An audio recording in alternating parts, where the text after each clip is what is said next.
कितना सुंदर संवाद है इस गंगा महारानी का। शिव महापुराण के इस संवाद को जिंदगी भर याद रखना।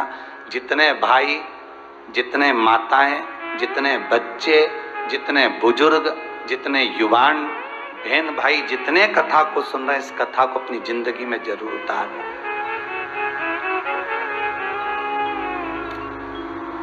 पहले भी कहा, बार बार कहा है, अंधों को देखकर कभी नहीं हंसना, शरीर से विकलांग को देखकर कभी नहीं हंसना। कोई बहुत गरीब हो गया उसको देखकर ना हंसी है, कोई दरिद्रवान हो गया उसको देखकर ना हंसी है, कोई दुर्बल हो गया उसको देखकर ना हंसी है, कोई शरीर से बहुत मोटा हो गया उसको देखकर ना हंसी है, कोई कैसा हो गया उसको देखकर हमें नहीं हंसना। क्योंकि शास्त्र कहता है, गरुड़ पुराण में स्पष्ट कहा गया कि मनुष्य का एक जन्म जिस पर वो हंसा है, वैसा ही जन्म उस मनुष्य को एक बार लेना पड़ता है। इस मृत्यु लोक में आकर किसी की संतान नहीं है उसको देखकर नहीं हंसना साहब। कई हमारे यहाँ 8 साल संतान नहीं, हमारे यहाँ 10 साल, हमारे यहाँ 15 साल, हमारे यहाँ 20 साल नहीं हुए, अब उसको देखकर मुस्कुराना नहीं, हंसना नहीं। कुर्सी पर बैठा है, कुर्सी का पाया टूट गया, कुर्सी है, बैठे हो, टूट गया, गिर गया, वहीं पर खड़े हुए लोग हंस दिए, मुस्कुरा दिए। याद रखिएगा, ये सारा आपको इसी मृत्यु लोक में, इसी शरीर में भोगना है। अरे भाई, गंगा के घाट पर एक व्यक्ति, एक ब्राह्मण, एक विद्वान ब्राह्मण गंगा के घाट पर प्रयागराज में निवास करता था। और वह प्रयागराज में रहने वाला ब्राह्मण गंगा के पार जाकर कथा कहने जाता था, प्रवचन देने जाता था।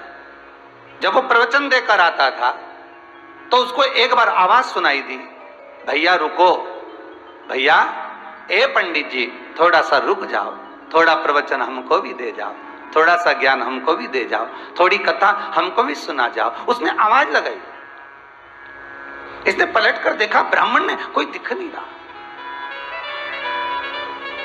ब्राह्मण पलट कर देख रहा है तो कोई नजर नहीं आ रहा। ब्राह्मण चले गया, दूसरे दिन फिर गया, फिर आवाज आई, फिर कोई बोला, भैया रुक जाओ, पंडित जी थोड़ा सा ज्ञान हमको दे जाओ। पंडित जी ने देखा आखिर ये रोज रोज कौन बोलता है। पंडित जी का ध्यान गया तो एक मगर बैठा हुआ था और मगर चिल्ला कर कह रहा था, पंडित जी आप मेरी ओर देखो, मैं मगर की योनि में हूं, मैं बोल सकता हूं, मुझे ये वर प्राप्त हो, मेरा निवेदन स्वीकार करोगे? आप इतनी दूर कथा वाचने जाते हो, इतनी दूर आप प्रवचन देने जाते हो, मां दक्षिणा कितनी मिलती है? तो इतने में पंडित जी ने कहा, मैं क्या को दक्षिणा बताऊं तेरे को? नहीं, दक्षिणा कितनी मिलती है तो बोलो। पंडित जी ने बोला, तुरंत एक सिक्का मुझे प्राप्त होता, एक मुद्रा मुझे प्राप्त होती।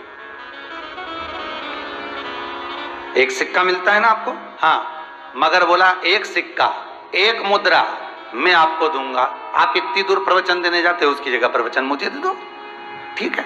पंडित जी तो बड़े खुश हो गए, इतनी दूर नाव से जाओ, पैसा लगाओ, उसकी जगह यहीं की यहीं मुद्रा मिल रही, यहीं की यहीं सिक्का मिल रहा। पंडित जी ने उस मगर को प्रवचन देना चालू कर दिया। मगर रोज एक सिक्का सोने का निकाल कर दे देता और सोने का सिक्का पंडित जी लेते घर चले जाते। आज मगर के मन में कथा सुनते सुनते ज्ञान उपज गया और ज्ञान उपजा तो मगर ने विचार करा कि मेरे में जो ज्ञान प्राप्त हुआ ये पंडित जी के द्वारा प्राप्त हो गया। पंडित जी से कहा, पंडित जी अब मेरा मन होता है कि मैं इस गंगा से त्रिवेणी तक जाऊं और त्रिवेणी में गोता लगाकर अपने जीवन को समाप्त कर दूं। अब मेरे जीवन में कुछ नहीं बचा, मैंने कथा सुन ली, प्रवचन सुन लिया, सब कुछ प्राप्त कर लिया, अब मुझे यहाँ नहीं रहना, अब मैं गंगा छोड़कर त्रिवेणी में जाकर अपने शरीर को छोड़ूंगा। पर मेरा एक मन है, जिस घड़े में से मैं सिक्का निकाल कर लाता था वो घड़ा मैं आपको देना चाहता हूं, आप उस घड़े को रख लीजिए जिससे आप आनंद पाएंगे। पंडित जी तो खुश हो गए, भले कथा नहीं करना पड़े, भले प्रवचन नहीं करना पड़े, पर घड़ा तो मिल गया नहीं, सोने से भरा हुआ। पंडित जी ने घड़ा लिया, लाओ जरा ला के दो। पंडित जी को घड़ा दिया। पंडित जी इतने खुश होकर, इतना ठाका लगाकर, मुस्कुराकर जाने लगे, अब ये जाए त्रिवेणी नहाए और मैं घड़ा लेकर जाऊं। और पंडित जी घड़ा लेकर जैसे ही जाने लगे, इतने में मगर खूब तेज ठाका लगाकर हंसा। जैसे ही हंसा तो पंडित जी ने पूछ लिया कि तू हंस क्यों रहा?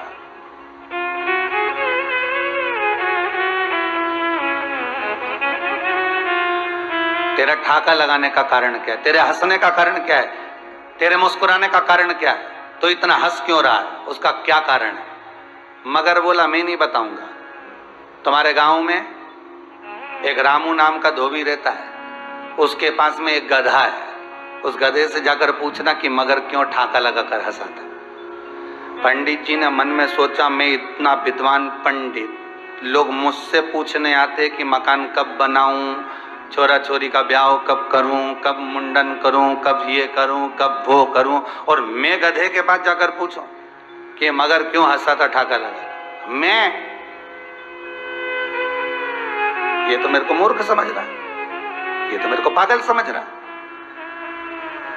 पंडित जी ने नहीं पूछा। फिर भी एक बार सामने से रामू जब जा रहा था धोबी और उस गधे के साथ जा रहा था, तो पंडित जी ने देखा आज पूछ ही लो। अब मन में बात तो खटके ना, किसी की बात अब सुन लो, सुनने के बाद मन में तो खटके, रात की नींद नहीं आए, जब तक उसकी पता नहीं लगा लो तुम कि आखिर सही है कि गलत है, तो जब तक तो तुम्हें नींद नहीं आने वाली। बड़ी मुश्किल से खटक गया, और ऐसा खटका पंडित जी ने रोक लिया उस रामू के उस गधे को, और गधे से पूछा, ए गधे मुझे ये बता कि वो मगर मुझे देखकर हंसा क्यों, जब मैं घड़ा लेकर चला तो मुझे देखकर क्यों हंसा? तब उस गधे ने कहा, वो मगर बड़ा समझदार है, उसको मालूम है कि मैं गधे की योनि क्यों पाया। तो पंडित जी बोले, तू गधा क्यों बना, तेरी सुना दे ला।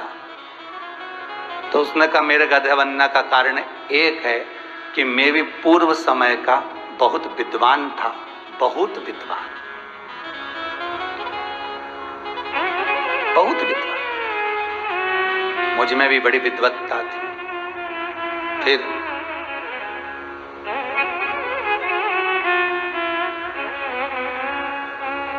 मैंने भी बड़ी विद्वत्ता प्रदान करी लोगों को,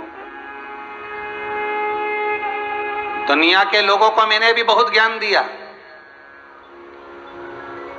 खूब प्रवचन दिया, खूब कथा कही, खूब बोला मैं। तो इतने में पंडित जी बोले, तू गधा क्यों बना वो तो बता। तो के वही तो बता रहा हूं, मैं भी बहुत विद्वान था, मैं भी प्रवचन दिया, मैं भी कथा किया, मैंने भी खूब ज्ञान दिया, खूब ज्ञान दिया। एक बार मेरे को भी कलश मिल गया, घड़ा मिल गया, जिसमें खूब रतन मिल गए, सोना चांदी मिल गया, मैं लेकर आ गया, मैं भी लेकर आ गया।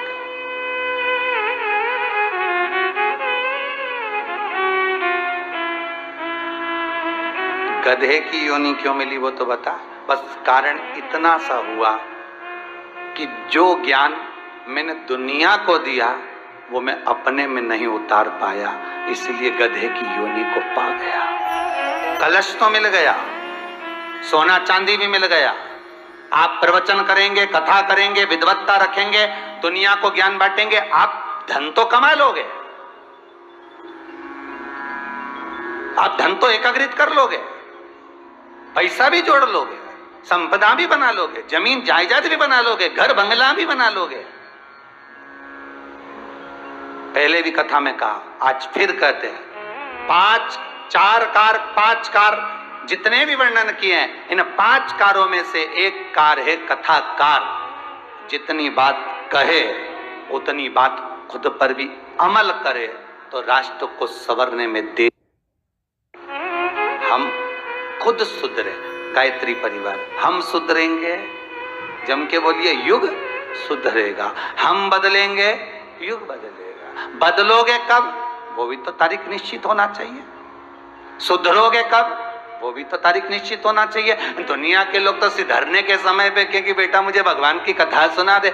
दुनिया के लोग प्राण छूटते समय, कोई मर रहा है, किसी के प्राण जा रहे हैं और बहू गीता जी का पाठ सुना रही, सुनाओ। पर किसी किसी घर में तो हमने ये तक देखा कि कोई मर गया, उसके बाद भी गीता जी को वाचन किया जा रहा है। मरने वाले के पीछे गरुड़ पुराण लोग बांटते थे, आजकल गीता जी का पाठ सुनाते हैं। जब कोई मर गया उसके बाद उसका अंतिम संस्कार हो गया तो घर में बैठकर गीता बांच रहा है। गीता मरे हुए जीव को नहीं सुनाई गई थी। अर्जुन मरा नहीं था, जिस समय भगवान कृष्ण ने गीता का वाचन किया था। अर्जुन के प्राण नहीं छूटे थे जिस समय भगवान कृष्ण ने गीता सुनाई। अर्जुन मरा नहीं था जिस समय भगवान कृष्ण ने गीता सुनाई। अर्जुन का मन सो चुका था, आत्मा झंझोड़ चुकी थी, आत्मा सो चुकी थी। गीता मरे हुए को सुनाने का प्रसंग नहीं है। गीता जब ये मन, ये आत्मा काम में, लोभ में, आसक्ति में, वासना में, तृष्णा में, अपनों में फंस जाए, उसको निकालने का, उसको जगाने का प्रसंग है गीता। पर दुनिया के लोग, कोई मर गया तो गीता जी वाच लो, चलो आजकल फैशन में हो गई, गरुण पुराण की जगह लोग गीता जी वाचे। तो मर गया उसको गीता क्या सुनाओगे, तो निपट के गया उस।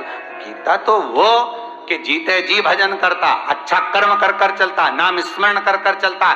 भगवान स्वयं गीता में कहते हैं, लता पत्र पक्षी पशु हर एक में मैं समाया हूं। जब सब में वो समाया हुआ था तो फिर परिवार में जरा सी जमीन के पीछे झगड़ा कर करके मर गया।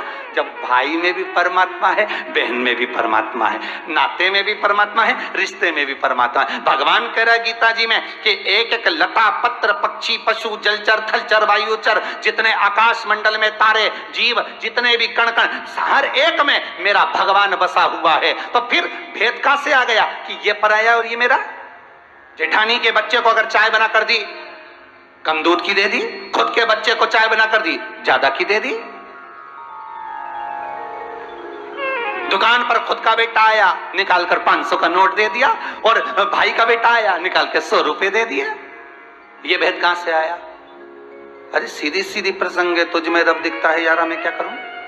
हर एक में अगर भगवान बसा हुआ है, गीता के शब्दों पर अगर हम चले, हर एक में परमात्मा अगर बसा हुआ है, हर एक के भीतर अगर परमात्मा समाया हुआ है, तो हमारे भीतर ये कपट, हमारे भीतर ये छल, हमारे भीतर ये बेईमानी कहां से आ सकती। पहले कहा था